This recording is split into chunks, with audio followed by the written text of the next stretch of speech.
சொற்பொழிவு நிறைய கேட்டிருக்கேன். சாமியுடைய சொற்பொழிவு இதெல்லாம் கேட்கறது வந்து ரொம்ப நல்லா இருக்கும். ஏன்னா சாமியை வந்து என்னென்னாச்சுன்னா, நீ வந்து அவங்க ஒரு சொற்பொழிவை கேட்டாலே நம்மளுக்கு மனசில் வந்து ஒரு தைரியம், ஒரு வேகம், ஒரு இது வரும். நம்ம ரொம்ப அசந்துட்டு இருந்தால் சாமியோட சொற்பொழிவு தான் கேட்பேன். நான் வரணும்ட்டு ரொம்ப நாள் இது பண்ணிட்டேன். நான் சாமி சந்திக்கணும்னு பார்த்தேன். நான் உடனே சந்திக்கல.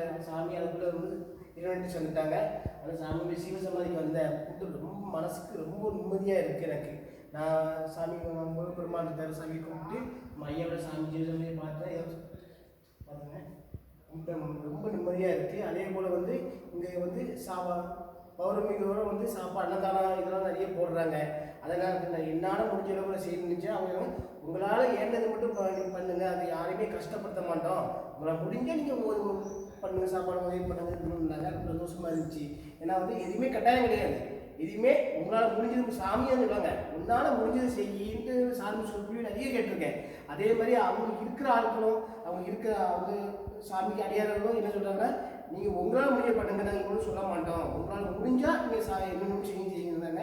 கண்டிப்பாக நான் வந்து பௌர்ணமிக்கு ஒரு நாள் வந்து சாமி கும்பிட்டு அன்னதானம் போன ரொம்ப ஆசைப்பட்டிருக்கேன். அதே மாதிரி நீங்கள் எல்லாருமே வாங்க, ஐயாவோட சிவமலைக்கு வாங்க. ரொம்ப ஒரு சந்தோஷம், ஆனால் நிம்மதியாக இருக்குது. அவங்க சொற்பொழிவை வந்து நான் வந்து அவங்களுடைய இடத்த வந்து நான் வந்து லொக்கேஷன் போட்டு விட்றேன் பாருங்கள். ரொம்ப சொற்பொழிவுலாம் ரொம்ப அருமையாக இருக்கும். நாங்கள் இருக்கிறதே கேட்டிருக்கேன்.